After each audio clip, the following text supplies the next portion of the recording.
Okay, so today we're going to be doing some work on your ePortfolio, which is really exciting.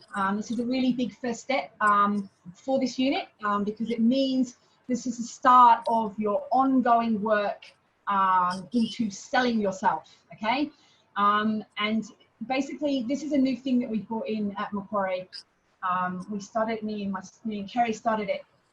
I've been doing it for a few years in a 300 level unit that I've got.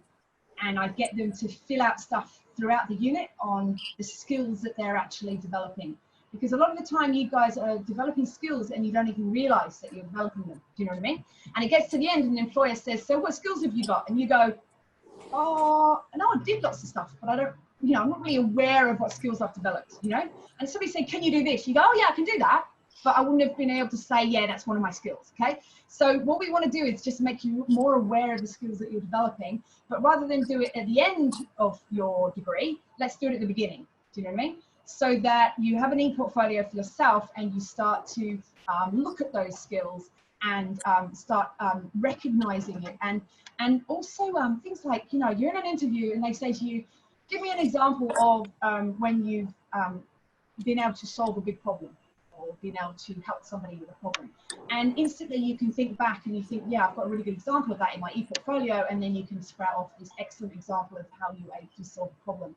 And being able to have those little scenarios or ideas in your head or examples is a brilliant thing to have when you're in that situation where someone puts you on the spot and you've already got something ready. Do you know what I mean? So good to have. Okay, so today we're just talking about selling yourself.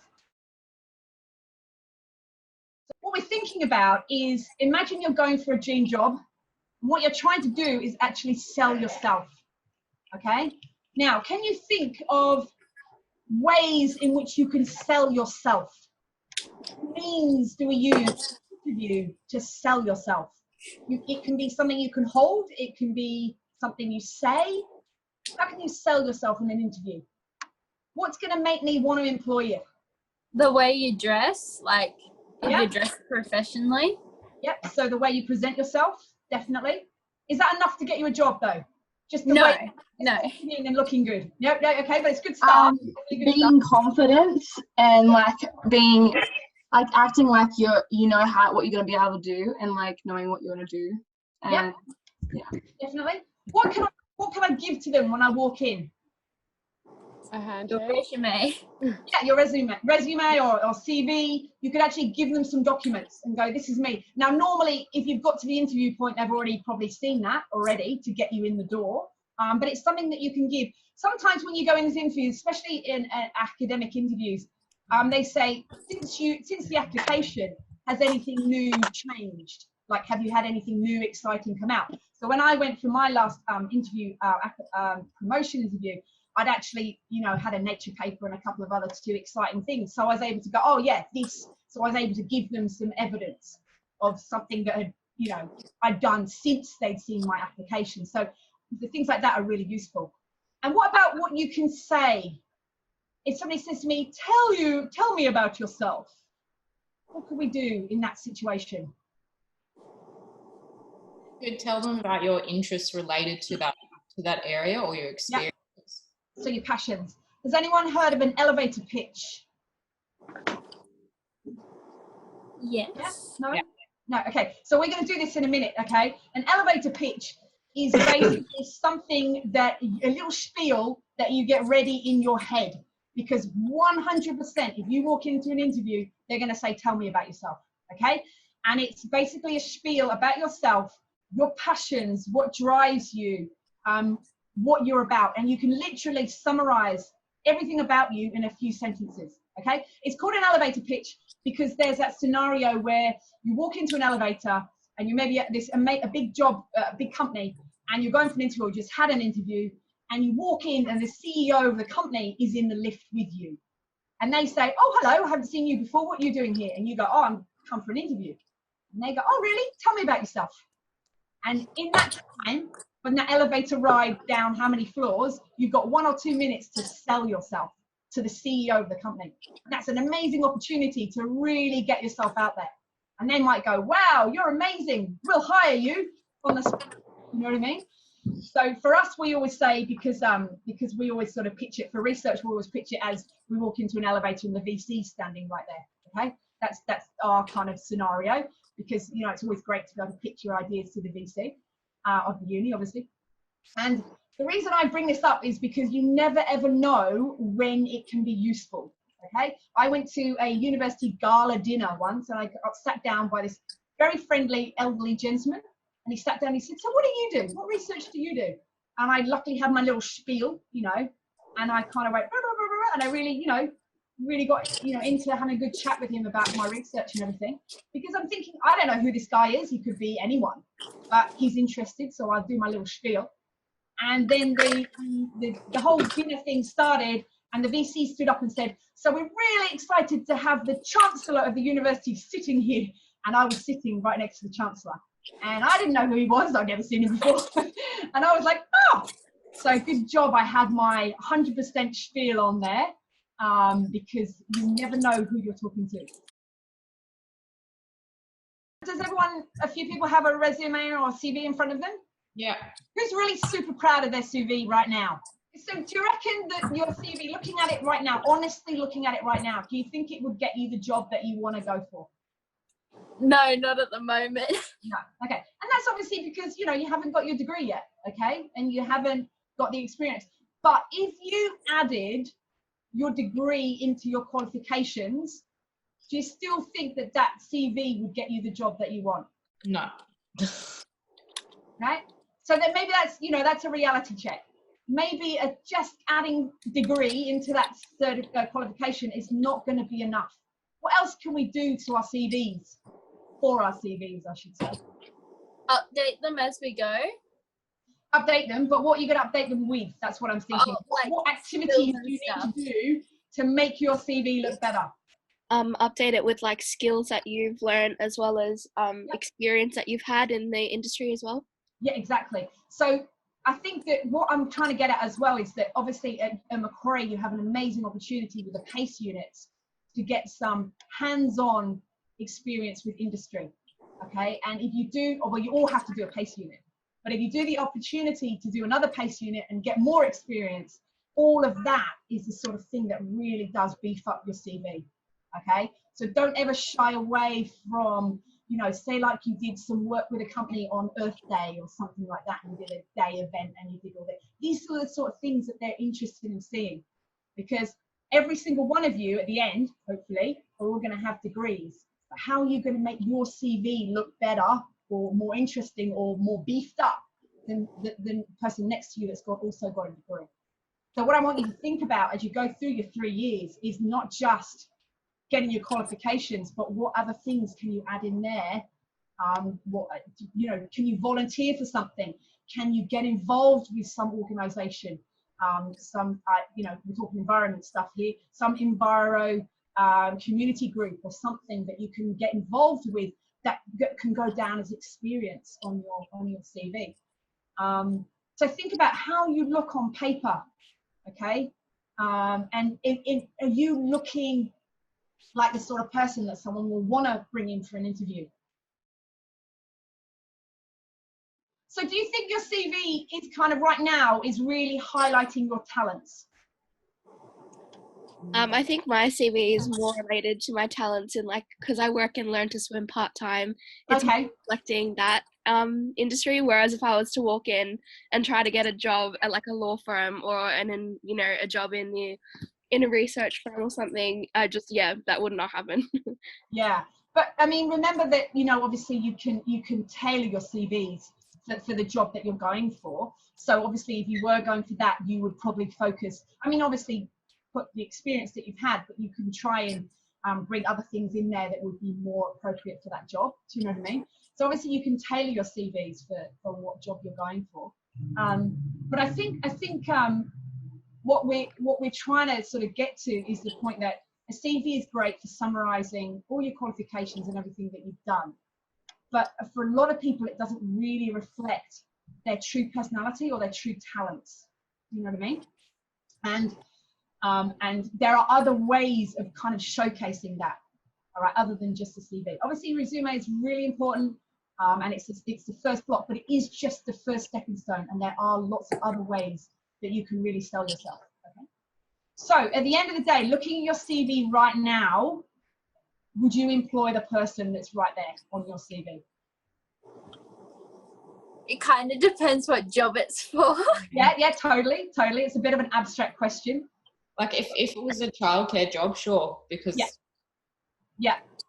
And is that the sort of job you want to go for? No. Okay. What I've been doing for 12 years, so no. So let's just say all your CVs are a work in progress right now, and we're going to start aiming to work on those a little bit, okay? So you get in a lift and the CEO of the company is in there, right? He or she, I don't know why I put he, asks you who you are, and you have 1 or 2 minutes maximum to sell yourself. What do you say? Now, thinking about those 5 things: believing in yourself, being passionate, confident is a big one. Symbiotic, so what can you give that person? What can they gain? Okay, I want you to write a elevator pitch, so selling yourself. Who are you? What are you passionate about? What value do you bring? Okay, only has to be a couple of sentences. You've only got 1 or 2 minutes to sell yourself, okay?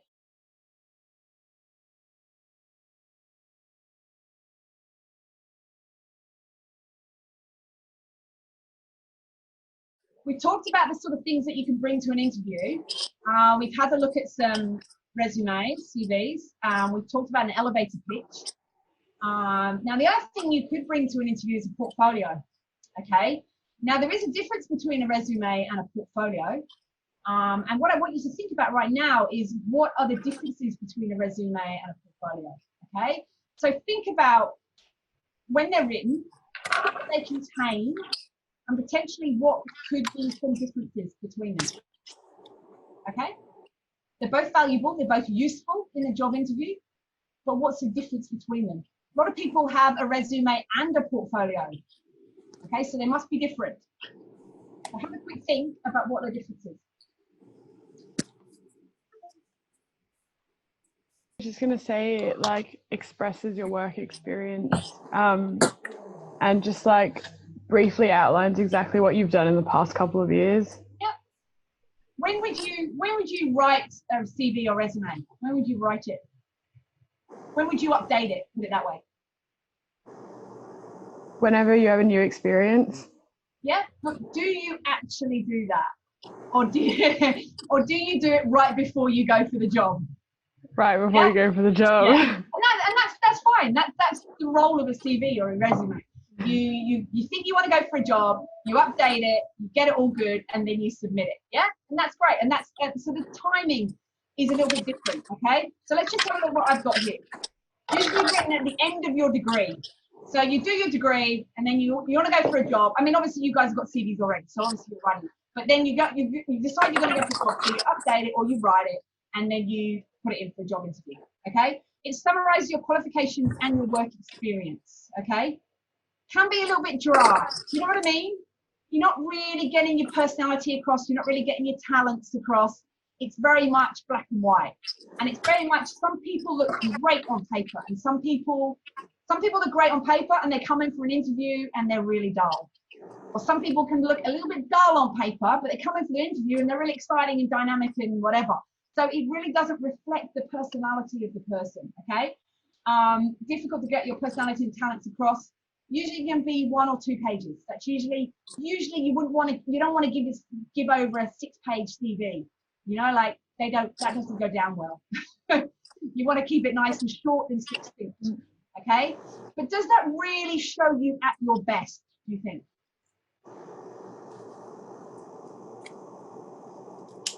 So when I asked you all, do you think that CV will get you a job? Most people said no. So it's not really showing you at your best. Do you know what I mean? Okay. What about portfolio? What can anyone tell me about portfolio? Or is it a little bit confused by that title?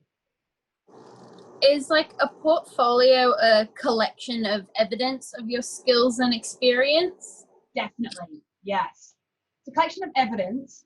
Now, in the past, portfolios were more for people who maybe did an art degree or something like that, okay? So my sister did an art degree and she had this portfolio of all her work. So whenever she went to a job interview, she'd take this massive portfolio thing with her and it showed all the work that she did throughout her degree, okay? Now that's pretty normal because obviously, you know, you can't show essays and you can't show all that kind of work. But portfolios are now becoming more and more popular in just any kind of job that you go for. Mainly because, and I'll give you the little spiel for portfolio, it's used to plan, organize, and document your skills, okay? And what I mean by plan is that you can set up a template for a portfolio and then you can start filling in stuff. And the difference between a resume, which is usually done at the end of your degree, and you just pull it all together, all the stuff that you know on the top of your head or qualifications that you have and put it in.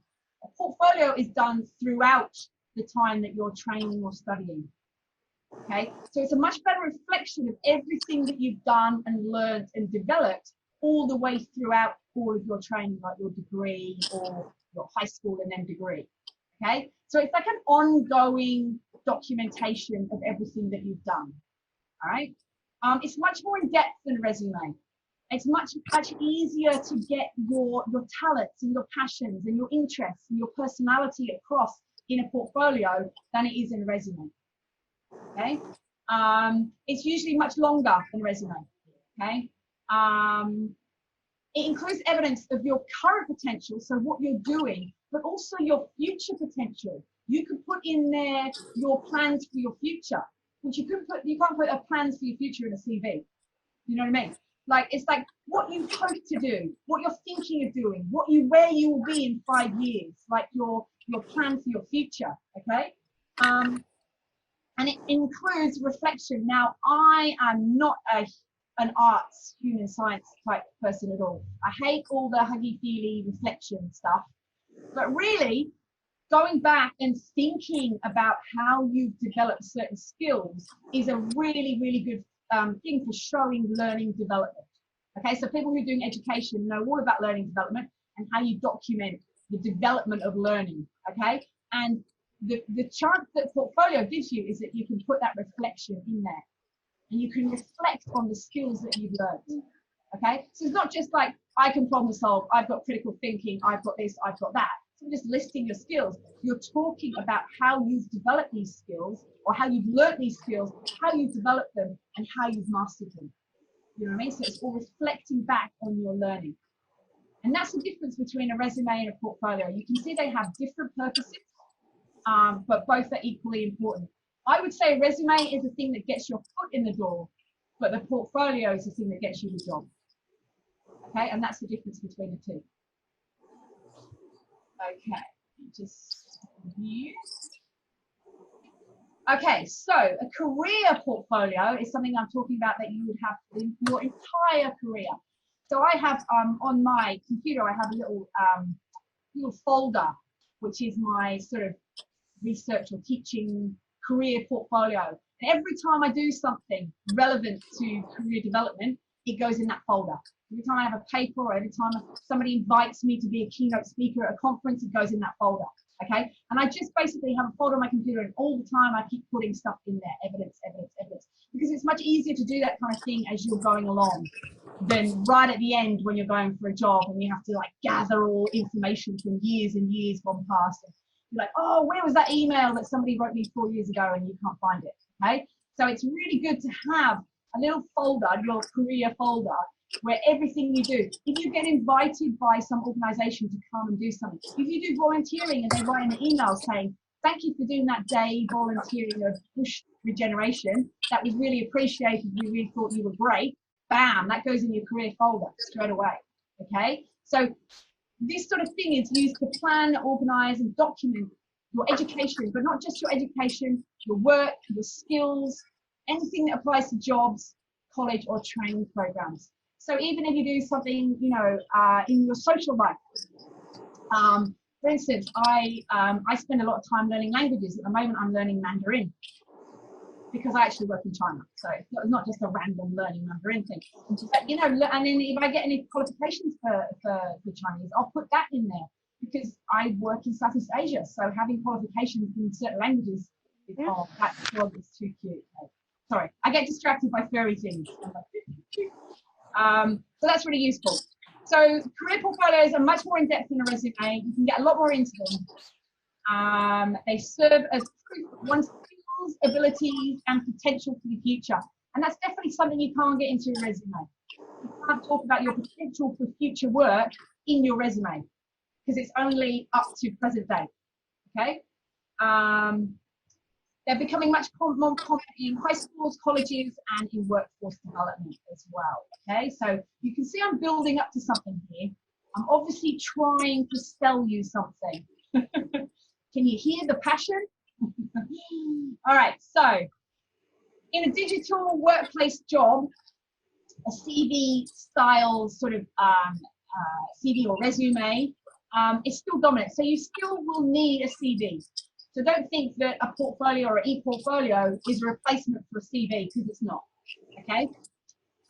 But it's common to back it up with a website containing personal statements, contact details, and experience. And this is what we're calling the ePortfolio, okay? So more and more job seekers are building personally branded websites, a website all about you. How does that bring absolute dread and horror to some of you that don't like the old chest beating? Ooh. Okay, yeah, thank you, Morgan. Yeah, it does, I know, that makes you feel a little bit like, oh my God, a whole website about me. But really, isn't this the epitome of selling yourself? Yeah? All right, so LinkedIn, I know we've got some brands for ePortfolios. And what's great about an ePortfolio is you can have all forms of digital media, all right? So you can have documents, images, videos, audio files, 3D images, you know, anything you want that can be in an ePortfolio. And it really is a way of just letting your creativity go rampant and really getting across your personality, which you can't do in a CV, okay? And really, if you look at has anyone seen any ePortfolios? Anyone seen any on the web? Don't worry, because I've got lots of examples, okay? But they really do. When you look at the first page of an ePortfolio, you really get a sense of the person themselves and their personality and what they're passionate about. And that's what they're trying to sell you. They're trying to sell you themselves, okay? So there's three major types of portfolios. We've got a working portfolio. Okay, a working portfolio is obviously showing you what you're working on, showing people what you're working on right now. And it's something that's like a working in progress, so you're constantly adding to it. You've got the display portfolios, and these are obviously like, you know, maybe for art students when they've finished their degree and they've got all their display portfolio, and this is what I've done. It's kind of like a past tense thing. This is what I've done. And then we also have assessment portfolios. So people are asked to put a portfolio together, and it can be assessed either in work or in a job as well, okay? So when you're putting together a portfolio, you've got to be really clear about what are the goals for the portfolio. What are you trying to do? Are you trying to do something that's a work in progress, something showing your development? Are you trying to do a final display? Like, this is what I can do, here's everything right here, okay? Or is it for assessment? So you've got to be really clear about the reasons you're engaging in the portfolio, okay? So really know what you're actually doing. And you've got to think about the intended audience. So your portfolio can change depending on what audience you're pitching for. Okay, remember, everything's a pitch, everything's a sale. Okay. Okay, so an ePortfolio, this is a definition for an ePortfolio. A digitized collection of artifacts, including demonstrations, resources, and accomplishments that represent an individual, group, or institution. So that's your ePortfolio. It's a digital repository for a range of learning materials, including those produced for course-based assessment. So some of the ePortfolios I've seen have like the pitch at the beginning, like who you are. Then they also have a resume. So they have a 1-page or 2-page resume actually on the portfolio. And then they have the portfolio bit. And that just shows some targeted pieces of work that they've done, or maybe an article they've written or a blog they've written in sections. And then you can go through and click on those and see different examples of what they've actually done. And then they have a thing at the end for references. or testimonials, or anytime someone said something nice about them, they've kind of put it down in the end. And that just really summarizes the entire person. It's really nice to see. Okay, so I know there's some chat, but I have to get out of sharing to be able to see the chat. So I'll come back to the chat in 1 second, okay? Okay, so these are some of the benefits of an ePortfolio. Making and sharing an ePortfolio is like telling a story. You're telling the story of you. I know it's a cliche, but you are, okay? And it's the story about your learning journey. Where you started, how far you've come and where you're going, okay? It helps learners develop a new or deeper learning, which results in higher grades. When you write about your learning and what you've learned and where you've come from, where you're going, it helps you learn on a much deeper level because you're appreciating what you're learning rather than, I've just learned something, great, I've learned it, walk out the door, no problem. You're actually thinking about what you've learned and how you've learned it. And it actually helps you learn on a deeper level, okay? You develop a better sense of yourselves as students and individuals. When you start writing this kind of thing, it really helps you understand who you are a lot more. When you write that elevator pitch, it makes you think about, who am I? What am I into? Why am I into it? And it really helps you to delve deep into yourself and understand yourself a little bit better. What's great enough about an ePortfolio is that you can share it with family and friends. Now you're probably, probably horrid about sharing it with your family and friends, but really it can be start of that whole process. So your family and friends read it and they go, that's really interesting. I didn't know you did that. But what about this thing you did? And what about that? And you go, oh yeah, okay. So you can update it and then develop it. And it can be like a team effort about who you actually are. And then they get a better appreciation of what you do and who you are. You can showcase your achievements when applying for a job. This is what I really love about an ePortfolio. It provides a visible evidence of your invisible learning. Because think about it, your learning is invisible. We can't see your learning. We can see the products of your learning because you hand in essays and assignments, but I can't actually see your learning, okay? And an ePortfolio makes that invisible learning visible to everyone else. So we can actually see your development and your learning. You know what I mean? And that's something that you definitely can't get through on a CV. Your invisible learning on a CV is invisible. We can see the product of your learning by your degrees and qualifications, but I can't see the actual invisible part of learning. And that's what's great about an ePortfolio.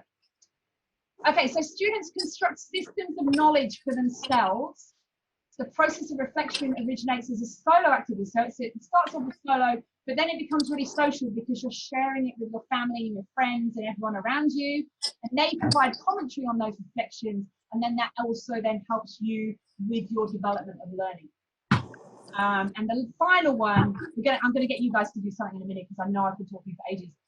Fostering student agency. So student is free to choose what goes into your ePortfolio. I'm not going to tell you what goes into it, okay? No one else is going to tell you how to shape your ePortfolio, okay? With a CV, it's a very structured. I want your qualifications. I want your job experience.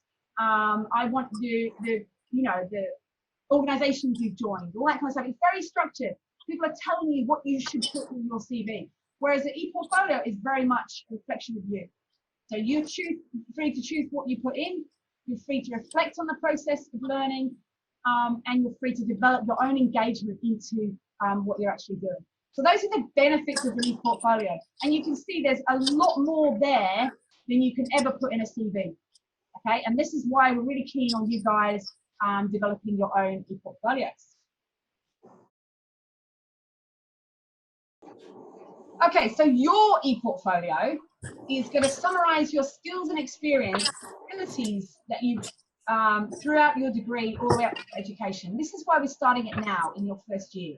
I know some of you are not in your first year, but it's really important that you're documenting things as you're going along, okay? You might go on a field trip and you might learn a new skill, or you might get a new understanding, or for the first time ever, you might be able to gain a really big picture understanding of environmental change or geomorphic change or geological change that you've never really sort of appreciated before. And that's the kind of thing that can go into an ePortfolio, that big step in understanding or that new skill that you've developed that will open up a whole new world for you.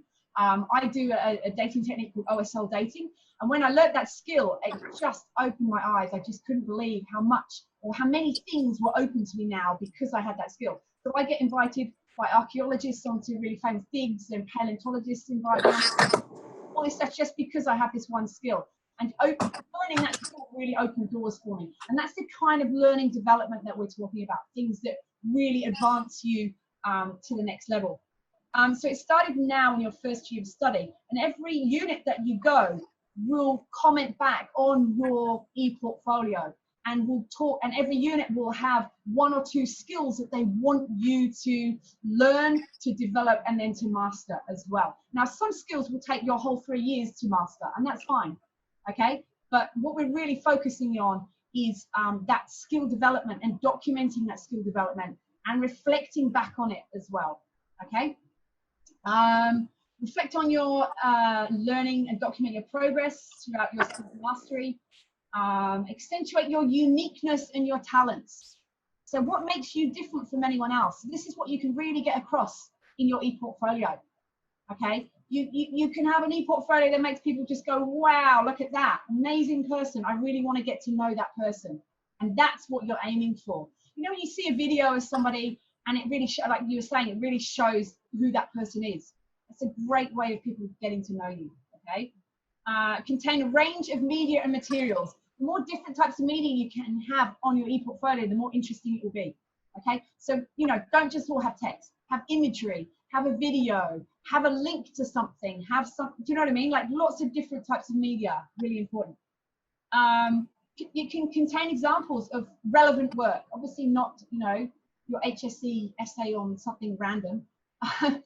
Put something in there that you're really proud of, a piece of work that, you know, not necessarily got a high score, but really helped your development, your understanding, or that you're really proud of, okay? That can go in there. Testimonials from your colleagues. If a supervisor or your unit convener writes some really nice feedback about an assignment, you could put the assignment in and the feedback as well. Do you know what I mean? You're quite able to use that as a testimonial. Obviously, I would probably check with the supervisor to make sure that they don't mind you publishing their comments. But things like that are really important. When you go for a job, it's always a mad scramble to find a referee that can vouch for you. So it's really nice to kind of gather comments as you go. Okay, so those are those emails when you get a really nice email from a unit convener saying you did really well in this, I'm really proud of the way you did that, or something along those lines. That's the kind of email that you store and put into your career portfolio. You know what I mean? So it's about being on it and being aware of it as you're going through. Okay. Relevant work, testimonials from colleagues and peers, and essential links. Even if you're, you know, a peer, somebody you work with on a volunteer program says something really nice about you in an email, copy that, save that email. You might not use it, but just save it and put it in your career portfolio as something that as evidence, okay? And it can be crafted for particular fields or companies. So, you know, say like you're not quite sure what you're going for, but you want to have a go at this job, which is very, very environmental. You might want to go for another job, which is more sort of management. So obviously you craft your ePortfolio depending on which job that you're angling for. Or if you're always going for the same type of job, you can just have one ePortfolio. But you see what I mean? You want to kind of craft it. You want to sort of tailor it to that kind of profession or that discipline. Okay. All right. Now your ePortfolio. Now I've noticed that lots of people have connected to the ePortfolio template, which is fantastic. Now what I wasn't banking on, so I made a template and I shared it with everybody. And what I was kind of envisaging was that everyone would take that template and then save it as their own document, as a new site, and then work on it. But what everyone's done is kind of work on it as the template. So now the template is no longer there, it's everyone's versions are there instead. So I'll show you that in a minute. But this is what it originally looked like with my ePortfolio. Now obviously this is Google Sites, okay? And you can access Google Sites with your MQ email address, okay? If you notice, it's got a little MQ, my MQ logo at the top there, okay? So It's called EMVS 1000 ePortfolio, but you can change the name of it. And if you change the name of it, then it becomes a separate document. Okay. And what I love about Google Sites is that you can change every single thing on it. Okay. So you've got the first banner picture. That banner, I put something very plain. You can put something really inspirational, something that really sort of epitomizes everything that you're about. Okay. You can change the name to your name if you want to, or you can change it to something else. You can see you can change image. You can do anything there. Then your name here. And then you can see there's a little bit of blurb there. And this is where you can put your elevator pitch. Okay. And then you can put an image here, or you can put a video, or anything that you want. You can put a link to something, any type of media that you want to put in there. You can put a map if you want to, like anything that you want to put in there, you can put in there. I'm going to go to what it looks like right now. And Rachel, is Rachel there?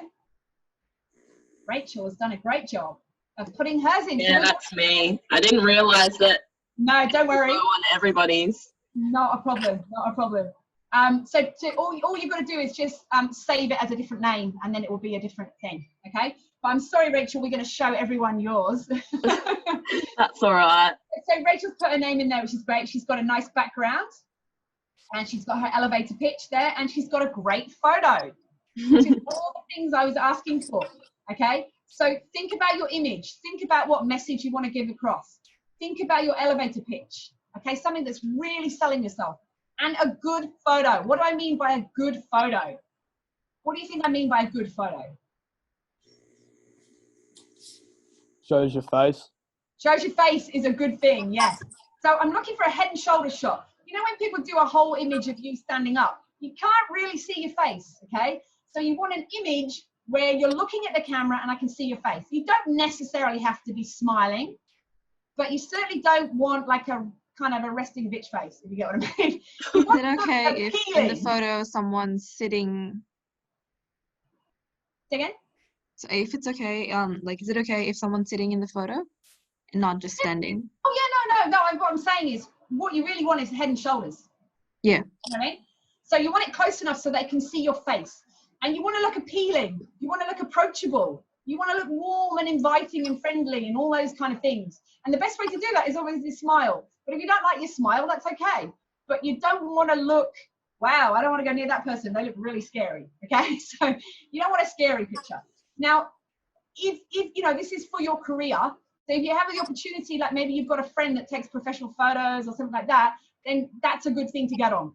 If you can get a professional headshot done, I'm not saying run out and spend loads of money. That's not what I'm saying at all. But if you can get somebody to take a photo of you, then that's great, okay? Even if it's just a friend doing you a favor.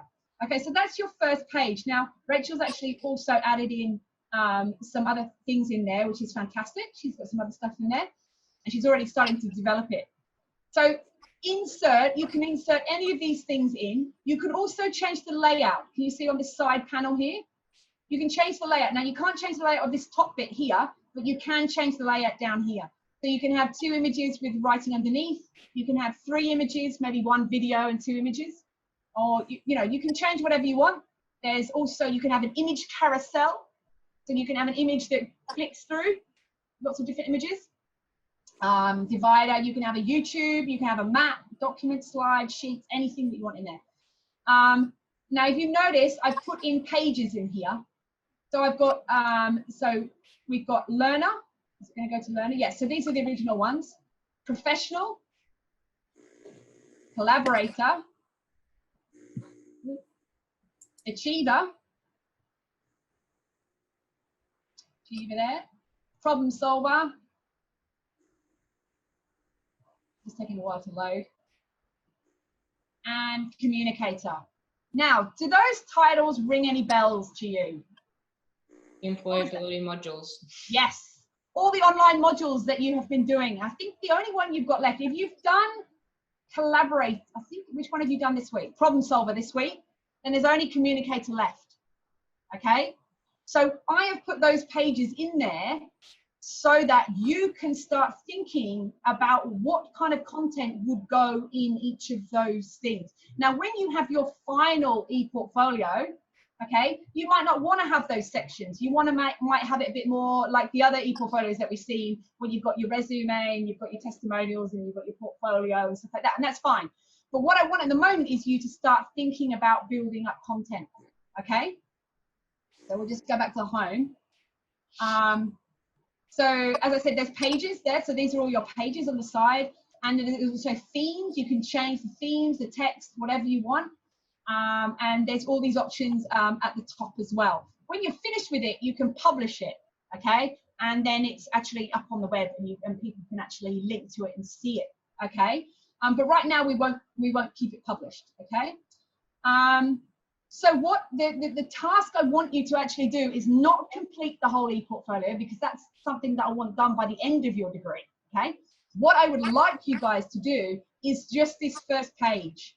So all I'm really looking for is a title, a nice backing image, your elevator pitch, and a nice image of you, okay? Not saying you have to have a professional one done right now, but just you must have one, at least one, even if you have to cut yourself out of a photo with lots of other people in it, bit of a Photoshop job, but try and get a nice image of yourself, okay? That's a great picture of Rachel there. You look like you're in India. Are you in India? Yeah, that was somewhere in India. I can't quite remember. And that's great, because what does that say about Rachel? That she's got a picture where she looks like she's in India. What does that say about Rachel? She's well traveled. Well traveled. She looks like a woman of the world. She's well traveled. She's experienced. She's a go-getter. She gets out there and travels, and it looks good. Okay, I'm not saying you have to have an image from around the world, but it just gives off a good message. Okay, which is good. So she's done a good job there. Well done. So Rachel's already done her homework for this week. Nicely done. So what I want you guys to do is to develop this, and what we can do, rather than publish it, because I don't want you to publish it yet, what I want you to do is just take a screenshot of that first page. Okay, so reduce it down so I can see the whole of the first page. Take a screenshot and then put it maybe on a Word document, and then you can submit it in the assignment box. Okay, so that's all I want you to do for this week. It's pretty simple. Well, it's pretty simple. So, but you do need to think about the elevator pitch, find a nice photo, and think about your design. So think about what you want to say about yourself, how you want to present yourself, okay? Coming back to it, you must have a great first image, something really killer, something that really, you know, I don't know, if you're environmental, it can be some amazing dust storm or something that's impacted the landscape, or an amazing landscape image, or something that's really you find you're quite passionate about, okay? A good photo of yourself, head and shoulders, clear and strong, the more professional, the better. A killer elevator pitch, something that's really going to sell you to me, okay?